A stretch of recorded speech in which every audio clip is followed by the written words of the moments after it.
आज हम अपने पूरे जोर के साथ भगवान के सामने उसकी उपस्थिति का अनुभव करके उसमें खुशी पाएं। अब हम यीशु की पूजा करने की शुरुआत कर रहे हैं डोना के साथ, जो बेलफास्ट से हमारे साथ सम्मिलित हो रही है। धन्यवाद डोना। यीशु की स्तुति हो, यीशु को धन्यवाद।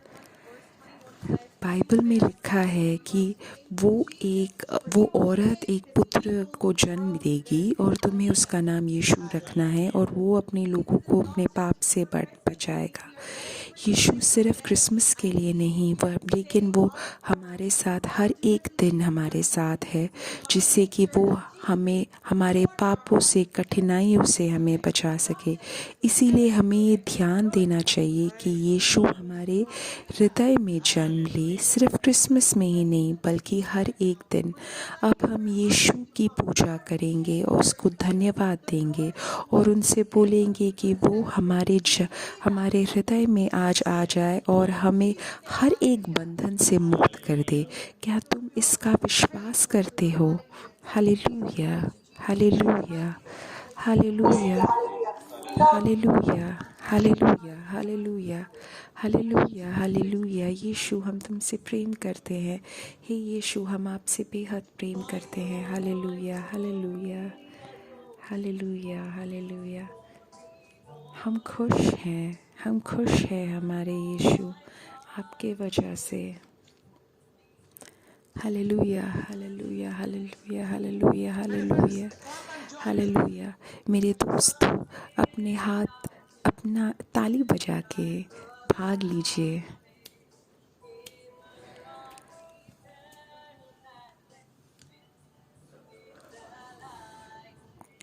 Hallelujah, hallelujah, hallelujah. हे मेरे यीशु, तुम ही हो जो हमें बचाते हो। हे मेरे यीशु, तुम ही हो जो हमें बचाते हो। तुम ही हमें बचाते हो। तुम ही हो जो हमें बचाते हो।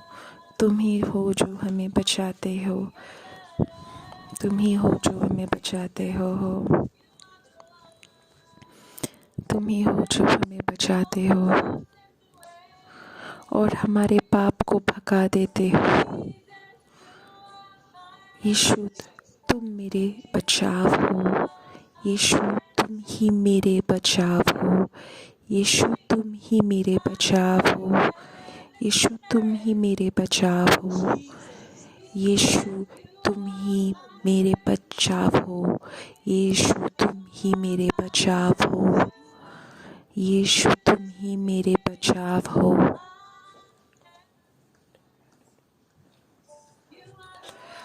Hallelujah, hallelujah, hallelujah. हे मेरे यीशु, तुम ही मुझे बचाते हो। हे मेरे यीशु, तुम ही मुझे बचाते हो।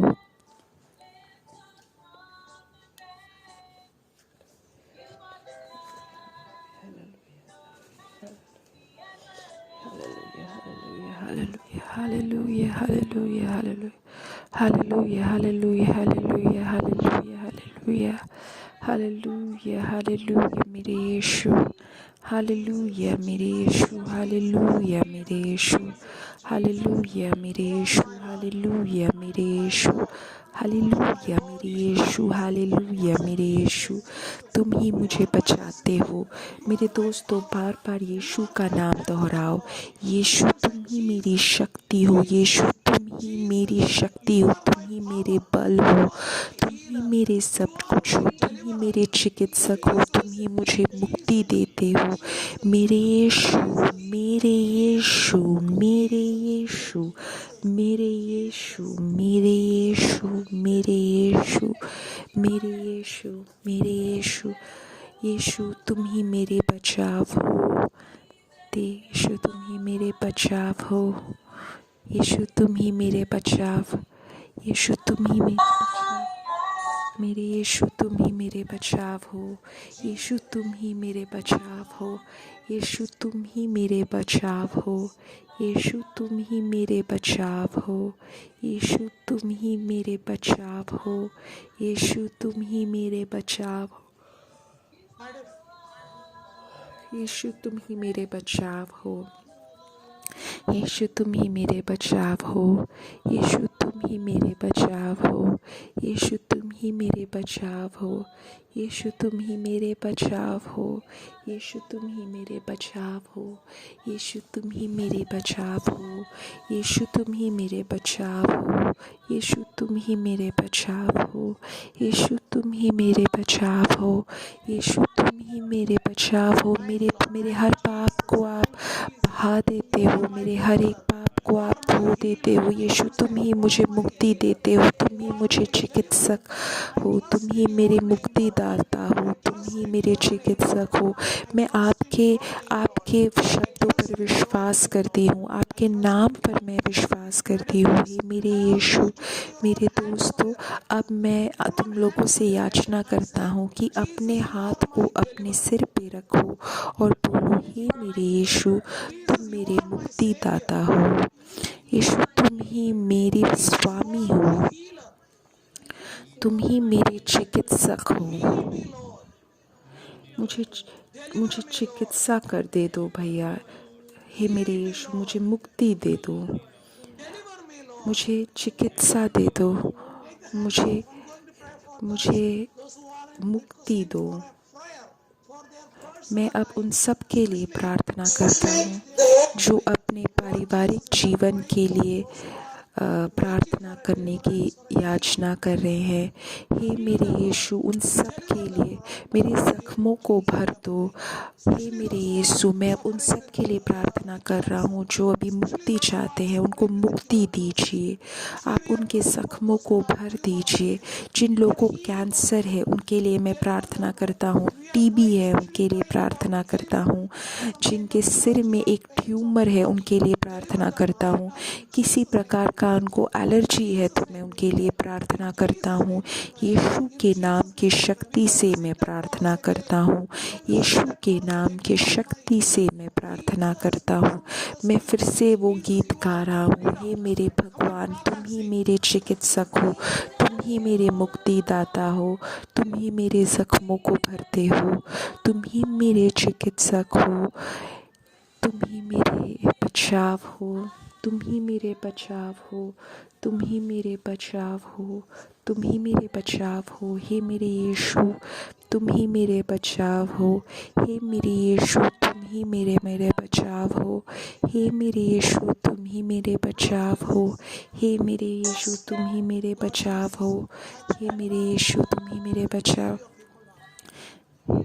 हे मेरे दोस्त, हे मेरे यीशु, अभी तुम छू के चंगाई प्रदान करो अपने लोगों को, मुक्ति प्रदान करो अपने लोगों को। यीशु के नाम की शक्ति से मैं प्रार्थना करता हूँ, यीशु के नाम की शक्ति से मैं मुक्ति की प्रार्थना करता हूँ, चंगाई की प्रार्थना करता हूँ। चंगाई प्रदान करो, जख्मों को भर दो, मुक्ति प्रदान करो, बंधनों को तोड़ दो। हे मेरे यीशु, छू के चंगाई प्रदान करो। जिन लोगों को दिक्कतें हो रही है, दर्द हो रही है अपने शरीर में, अभी आप मुक्ति प्रदान करो, अभी चंगाई प्रदान करो। हे मेरे यीशु, यीशु के नाम से मैं भी प्रार्थना करता हूँ, यीशु के नाम पर विश्वास करके मैं प्रार्थना करता हूँ। हे मेरे यीशु, यीशु अभी किसी को छू रहे हैं जिसको थायराइड है, अभी हे मेरे भगवान, हम उसके लिए प्रार्थना कर रहे हैं जिसको थायराइड और थायराइड की वजह से दिक्कतें हो रही हैं। हे मेरे यीशु, अभी इस थायराइड को छू के चंगाई प्रदान करो। यीशु के नाम की शक्ति से मैं प्रार्थना करता हूँ। यीशु, यीशु के नाम की शक्ति से मैं प्रार्थना करता हूँ, यीशु के नाम की शक्ति से मैं प्रार्थना करता हूँ। हालेलुया, आमीन।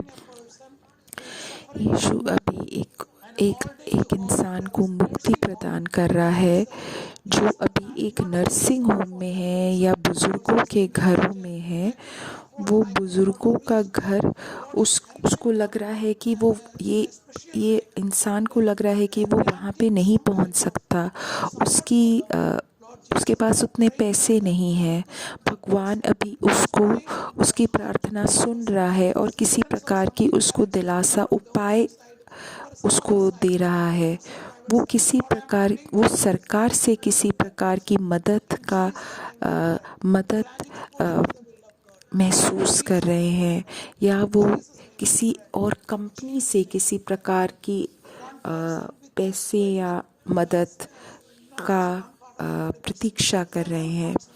कोई एक इंसान है जिसके शरीर में बहुत अलग अलग जगहों में सूजन है, उसकी त्वचा में या कहीं पे सूजन है। भगवान अभी तुमको छू के चंगाई दे रहा है।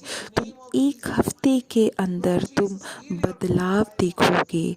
यीशु के नाम के शक्ति से मैं भी प्रार्थना करता हूँ। यीशु के नाम के शक्ति से मैं प्रार्थना करता हूँ। यीशु अपने लोगों को चंगाई प्रदान करो। हे मेरे यीशु, उसके बदन को पूर्ण रूप से चंगाई प्रदान करो। यीशु के नाम के शक्ति से हम प्रार्थना कर रहे हैं। मेरे दोस्तों, ये घोषणा कर दो, यीशु तुम मेरे हो। यीशु तुम ही मेरे बचाव हो, तुम ही मेरी स्वतंत्रता हो, तुम ही मेरे सब कुछ हो। हे मेरे यीशु, तुम ही मेरी शक्ति हो, तुम ही मेरी स्वतंत्रता हो, तुम ही मेरे सब कुछ हो। यीशु तुम ही मेरी स्वतंत्रता हो, यीशु तुम ही मेरे सब कुछ हो। हे मेरे यीशु, मेरे दोस्तों, हम ये घोषणा कर रहे हैं कि भगवान ही हमारे चिकित्सक हैं, भगवान ही हमारी बचाव है।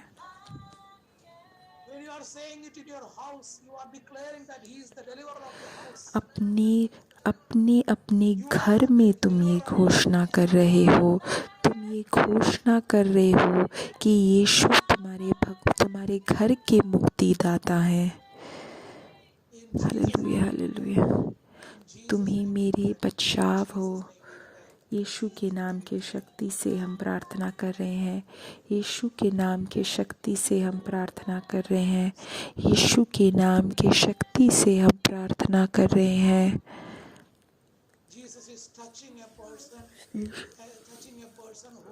भगवान अभी छू के चंगाई दे रहे हैं, जिसको बहुत ज़्यादा दिक्कतें हैं उसके पेट को लेके। मेरे दोस्तों, अगर तुम्हारे पेट में बहुत ज़्यादा दिक्कतें हो रही हैं, यीशु के नाम अपना हाथ रखो और ये जो चंगाई है ये तुम अपने आप के लिए घोषित कर दो। मैं उन सबको समर्पित करता हूँ मेरे यीशु, जो लोग पेट को लेके त्रस्त हैं। हे मेरे यीशु, अभी अपने लोगों को चंगाई प्रदान करो। यीशु के नाम के शक्ति से हम प्रार्थना करते हैं। यीशु के नाम के शक्ति से हम प्रार्थना कर रहे हैं। Amen, amen, amen. Hallelujah, hallelujah. मेरे दोस्तों, अब हम भगवान के वचन को सुनेंगे और उसके बाद वापस हम चंगाई की प्रार्थना करेंगे। आज का जो बाइबल का वचन है वो मैंने 1 पत्रस अध्याय 3 से लिया है, लेकिन जो सबसे बड़ा जो मुख्य वचन लिया है वो है कि तुम्हारे प्रार्थना को कोई भी चीज़ दिक्कत ना प्रदान करे। तो तुम्हारे पारिवारिक जीवन में काफ़ी चीज़ें हैं जो तुम्हारे प्रार्थना वाले जीवन को त्रस्त पहुंचाता है।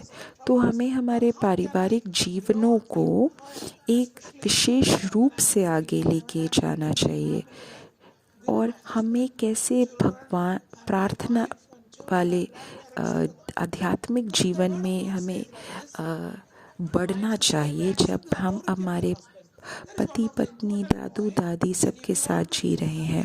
तो 1 पत्रस 3:1-7 में बोला जा रहा है कि सबसे महत्वपूर्ण चीज़ है कि हमें एक दूसरे को हमें एक्सेप्ट करना चाहिए। पत्नी को पति को पूर्ण रूप से स्वीकार करना चाहिए। भगवान ने कोई उसको विशेष हक दिया है। पत्नी को भी ये स्वीकार करना चाहिए पति का हक, और पति को भी पत्नी का हक स्वीकार करना चाहिए। और हमें ज़्यादा और हमें अपने घमंड को हटा के हमें ये स्वीकार करना चाहिए। मेरे दोस्तों, अगर तुम अपने पति या पत्नी को तुम ठीक करवाने की कोशिश करे, उसकी किसी गलती को सुधारने की कोशिश कर रही हो सिर्फ अपने हक के द्वारा, तो ये कभी भी फल नहीं देगा। लेकिन ये आध्यात्मिक तरीके से फल दे सकता है। पवित्र आत्मा के सारे जो फल हैं, आध्यात्मिकता, अच्छाई, ये पवित्र आत्मा के फल के द्वारा तुम अपने पति या पत्नी को परिवर्तित कर सकते हो, जो शायद भगवान को स्वीकार नहीं कर रहा हो या अपने पारिवारिक जीवन को यीशु के अनुसार आगे नहीं लेके जा रहा हो। तो तुम अपने आचरण के द्वारा पति या पत्नी को परिवर्तित कर सकते हो। तो शायद तुम्हारे पति या पत्नी तुम्हें शायद तुम्हारी मदद नहीं करता हो, तुम्हारे आध्यात्मिक जीवन में तुम्हें नहीं मदद करता हो, शायद तुम्हारा मजाक उड़ाता हो, तो तुम्हारी आध्यात्मिक आचरण, तुम्हारा वो आचरण जो पवित्र आत्मा से भरा हुआ है, वो उसको बदल सकता है। तो सबसे पहले अपने पति या पत्नी का हक को स्वीकार करो और अपने आचरण को पवित्र रखो। जब वो तुम्हारी पवित्रता को देखता है तब वह बदलेगा, और जब वो तुम्हारी आध्यात्मिकता देखेगा तब वो तुम्हारे पति पत्नी पर बहुत ही बड़ा प्रभाव होगा। जब वो तुम्हारी पवित्रता देखेगा, वो ऐसे ही सिर्फ सफ़ेदी की पवित्रता नहीं है, वो किसी प्रकार का उसमें छल नहीं है, लेकिन जब वो देखते हैं कि तुम्हारे जीवन में, तुम्हारी आध्यात्मिकता में वो एक भय है भगवान की तरफ, वो तुम्हारे पति या पत्नी को पवित्रित करेगा, प्रभाव देगा। क्योंकि तुम्हारे अंदर जो भगवान का वासना है वो सबसे ज़्यादा शक्तिशाली है, किसी भी दारू वाले स्पिरिट से ज़्यादा या गुस्से से ज़्यादा, या वो सारे ही बुरी आत्मा से ज़्यादा वो शक्तिशाली है। तुम्हारे अंदर जो पवित्र आत्मा है वो और किसी भी आत्मा से ज़्यादा शक्तिशाली है। तो मेरे दोस्तों, तुम अपनी पवित्र आत्मा के द्वारा तुम अपने पति को पवित्रित कर सकती हो। पत्नी, तुम अपने श्रृंगार पे ध्यान ना दो, लेकिन तुम अपनी आडंबरता पर मत दो। तुम्हारे साज श्रृंगार दिखावटी नहीं होना चाहिए। इसमें पत्रुस सिर्फ ये बोल रहा है कि तुम जितना समय अपने आप को सुंदर बनाने में तुम व्यर्थ कर रही हो, उतना ही समय तुम अपने हृदय को सुंदर बनाने पे रखो। वो पतरस ये बोल रहे हैं कि हम सोने को पहनने में या अपना साज श्रृंगार करने में उतना ही समय हम व्यर्थ करें, हमारे अंदरूनी हृदय को और सुंदर बनाने का। क्योंकि हमारे अंदर जो सुंदरता है मन की भीतरी व्यक्तित्व का होना चाहिए, जो कोमल और शांत आत्मा के अविनाशी सौंदर्य से युक्त हो। तो जितना समय तुम बाहरी आडंबरता में व्यर्थ कर रही हो, उतना ही तुम अपने जीवन को, अपने आध्यात्मिक जीवन को सुंदर बनाने में करो। क्योंकि तुम्हारी आध्यात्मिकता से तुम्हारे पति पत्नी, तुम्हारे बच्चों की पवित्रता बढ़ेगी, आध्यात्मिकता बढ़ेगी। ऐसे ही थे पुराने टेस्टमेंट के, बाइबल के पुराने पुस्तकों के जो स्त्रियां, इब्राहिम की पत्नी सारा जैसे अपने पति को स्वीकार करती थी, भगवान को स्वीकार करती थी, तुम सारा की पुत्री कहलाओगी। और बाइबल का और जो इस वचन है इसका दूसरा भाग वही बोलता है, ऐसे ही पतियों तुम अपनी पत्नियों के साथ समझदारी पूर्वक हो और अपने सह अधिकारिणी भी मानो, ताकि तुम्हारी प्रार्थनाओं में बाधा ना आए। तो मेरे दोस्तों, अगर तुम अपनी पत्नी को या पति को आदर ना दो तो तुम उनसे प्रेम नहीं पाओगे। उससे तुम अगर उनको आदर ना दोगे तो वो अब तुम्हारे हक को स्वीकार नहीं करेंगे। तो मेरे दोस्तों, यही एक दिक्कत है जिसकी वजह से हमारी आध्यात्मिकता में बहुत सारी बाधाएं आती हैं। हम प्रार्थना करना चाहते हैं लेकिन हमारे पति हमारे साथ सहयोग नहीं दे रहे, हमारे बच्चे हमें सहयोग नहीं दे रहे। तो मेरे दोस्तों, हमें ये बदलना ज़रूरी है। हमें हमारे पति को आदर देना चाहिए और हमें हमारा घमंड छोड़ के हमें हमारे पति को स्वीकार करना चाहिए। इससे तुम्हारे जो शादीशुदा जीवन है उसमें बाधा ना आए और तुम्हारे आध्यात्मिक जीवन में, प्रार्थना वाले जीवन में बाधा ना आए। तो मेरे दोस्तों, आगे बाइबल का वचन यही बोलता है, 1 मत्ती चैप्टर 19 4 से 6 तक यही बोलता है। और उत्तर देते हुए यीशु ने कहा, क्या तुमने शास्त्र में नहीं पढ़ा कि जगत को रचने वाले ने प्रारंभ में उन्हें एक स्त्री और एक पुरुष के रूप में रचा था और कहा था, इसी कारण अपने माता पिता को छोड़कर पुरुष अपनी पत्नी के साथ दो होते हुए भी एक शरीर होकर रहेगा। मेरे दोस्तों, यही काफ़ी बार दिक्कतें होती हैं कि पति अपने पुराने जीवन को, अपने पुराने दोस्तों को नहीं छोड़ पाता है और अपनी पत्नी के साथ एकजुट नहीं हो पाता है। वैसे ही पत्नी भी अपने पुराने जीवन को छोड़ नहीं पाती है और फिर वो एक साथ भगवान के साथ अपना जीवन नहीं व्यतीत करना चाहती है। तो मेरे दोस्तों, हमें हमारी पुरानी जो चीज़ें हैं उसको हमें भूल देना चाहिए। वो हमें डुबा रही हैं। हमें हमारे शादीशुदा जीवन में जो आगे नहीं लेके जा रहा है उसको हमें छोड़ देना चाहिए, क्योंकि वो दो नहीं एक है शरीर में। जो भगवान ने एकजुट किया है उसे कोई भी जुदा ना करे। वो हर एक संबंध के लिए है, वो हर एक संबंध के लिए है, क्योंकि भगवान ने तुम दोनों को एक बनाया है।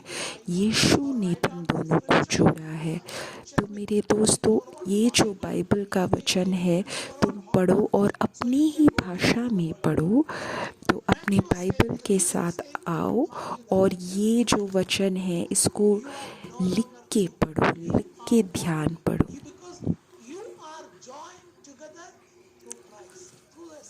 तो यीशु मत्ती के द्वारा ये बोलता है कि तुम दो नहीं हो, तुम एक हो, क्योंकि तुम दोनों को यीशु ने एकजुट किया है एक सैक्रामेंट के द्वारा। तो अगर तुम्हें एक सैक्रामेंट के द्वारा, अगर तुम्हें भगवान ने एक धर्म विधि के द्वारा अगर तुम्हें यीशु ने एकजुट किया है, तो जो भी तुम्हारी बीमारियां हैं, जो भी तुम्हारे बोझ हैं, जो तुम या तुम्हारे पति या पत्नी के बोझ हैं, वो तुम्हें एक साथ व्यतीत करना है। इसीलिए भगवान ने तुम दोनों को जोड़ा है। आमेन, आमेन। सॉन्ग्स ऑफ सोलोमन चैप्टर 2 में लिखा है 15 में कि जो छोटी लोमड़ियाँ दाख में बगीचों को बिगाड़ती है, हमारे लिए उनको पकड़ो, हमारे अंगूरों के बीज अब फूल रहे हैं। तो मेरे दोस्तों, हमारे व्यक्तित्व में ये छोटी छोटी लोमड़ियाँ हैं, हमें उन्हें पकड़ के हमें परिवर्तित करना है हमारे व्यक्तित्व में। सॉन्ग्स ऑफ सोलोमन में वही लिखा है, जो चर्च है और यीशु का जो संबंध है या पति और पत्नी का जो संबंध है, उसको हमें सुधारना ज़रूरी है। हमारे हमारे पारिवारिक जीवन में, हमारे व्यक्तित्व में जो ये लोमड़ियाँ वही हैं जो झल है, जो हम बदलना नहीं चाहते, जो हम जिसमें हम प्रगति करना चाहते हैं, हमें उन्हें निकालना चाहिए। तभी पवित्र आत्मा के फल सच्चे रूप में बाहर आएंगे। तो मेरे दोस्तों, विनम्रता और क्षमाशीलता ये ज़रूरी है तुम और तुम्हारे पति और पत्नी के बीच में। अगर ये विनम्रता और सहनशीलता आए, क्षमा शक्ति आए, तब हम और ज़्यादा भगवान के वचन में बढ़ पाएंगे। विनम्रता और क्षमाशीलता यही है हर एक पारिवारिक जीवन का रहस्य। तो मेरे दोस्तों, हम ये लोमड़ियों को हमारे व्यक्तित्व से निकाल दें और उन्हें फेंक दें। पोप फ्रांसिस ने एक चीज़ बोला था उनके एक प्रवचन में कि ये तीन चीज़ें हैं जो संबंध को ठीक करे। धन्यवाद, सॉरी, मुझे क्षमा कर दो, और प्लीज़, याचना। इन तीनों से हम हमारे हर एक संबंध को और सुंदर बना सकते हैं। 1 कुरिन्थियों चैप्टर 7 3 से 4 में लिखा है, पति को चाहिए कि पत्नी के रूप में जो कुछ पत्नी का अधिकार बनता है उसे दे, और उसी प्रकार पत्नी को भी चाहिए कि पति को उसका यथोचित प्रदान करे। अपने शरीर पर पत्नी का कोई अधिकार नहीं है, बल्कि उसके पति का है, और उसी प्रकार पति का भी उसके अपने शरीर पर कोई अधिकार नहीं है, बल्कि उसकी पत्नी का है। तो मेरे दोस्तों, ये समर्पण है। हमें हमारे पति को समर्पित करना चाहिए और पत्नी को भी अपने पति को समर्पित करना चाहिए। तो ये समर्पण से ये एक भाषा आ जाती है कि तुम मेरा देखभाल करो। मैं जैसे अपने शरीर का देखभाल करती हूँ, वैसे ही मैं तुम्हारा देखभाल करूँगी। मेरे दोस्तों, ये सिर्फ शादीशुदा जीवन नहीं, हमारे माता पिता के साथ, हमारे सास ससुर के साथ, हमारे बच्चों के साथ भी हम ऐसे ही संबंध बना के रखें। जिन ने शादीशुदा जीवन में को स्वीकार किया है भगवान से, उस शादीशुदा जीवन में हम ये स्वीकार करें, समर्पण स्वीकार करें। जो ये लोमड़ियाँ हैं जो हमारे जीवन को व्यर्थ कर रहे हैं, हमारे जीवन की सुंदरता को, खुशी को नष्ट कर रहे हैं, हम उनको समर्पित करें। यीशु के नाम के शक्ति से हम प्रार्थना करें। यीशु के नाम के शक्ति से हम प्रार्थना करें। यीशु के नाम की शक्ति से हम प्रार्थना करें। यीशु, हे मेरे यीशु, हे मेरे यीशु, हे मेरे यीशु, हे मेरे यीशु, हे मेरे यीशु, हे मेरे यीशु, हे मेरे यीशु, हे मेरे यीशु। यीशु अभी 2 जोड़ों को मदद कर रहे हैं कि वो वापस एक आध्यात्मिक जीवन को आगे बढ़ा पाए। वो किसी प्रकार कि दूर हो गए थे अपने आध्यात्मिक जीवन से, भगवान उसको वापस ला रहे हैं अपने आध्यात्मिक जीवन में। भगवान एक और मैसेज दे रहा है कि कोई एक बच्चा है जो बहुत ही डरा हुआ है कि उसके माता पिता बहुत ज़्यादा एक दूसरे से लड़ाई कर रहे हैं, यह भगवान तुम्हें एक विशेष कृपा दे रहे हैं मेरे बच्चे, कि तुम उन दोनों से बात कर पाओ। यीशु के नाम की शक्ति से हम प्रार्थना कर रहे हैं, यीशु के नाम की शक्ति से हम प्रार्थना कर रहे हैं। अब हम उन सारी प्रार्थनाओं को समर्पित कर रहे हैं जो यूट्यूब में लिखी जा रही, सारी याचनाएं जो यूट्यूब में लिखी जा रही हैं। यीशु के नाम की शक्ति से हम प्रार्थना कर रहे हैं, यीशु के नाम की शक्ति से मुक्ति हो। यीशु के हित के अनुसार आप इन सारी प्रार्थनाओं का उत्तर दीजिए। काफ़ी सारे लोग हैं जो शादीशुदा हैं, जिनके पास बच्चे नहीं हैं। हे मेरे भगवान, आपके हित के अनुसार उनको पुत्र या पुत्री की कृपा दे।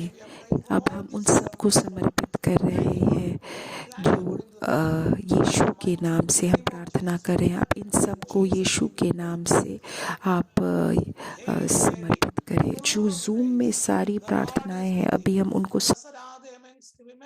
and blessed is the fruit of thy womb, Jesus. Holy Mary, Mother of God, pray for us sinners, now and at the hour of our death. Amen. Glory be to the Father, and to the Son, and to the Holy Spirit, as it was in the beginning, is now, and ever shall be, world without end. Amen. Now you can forward this link in YouTube to those who are in need of this topic and pray for them. God bless you all. We will see on next Sunday, the same place, the same time. Thank you.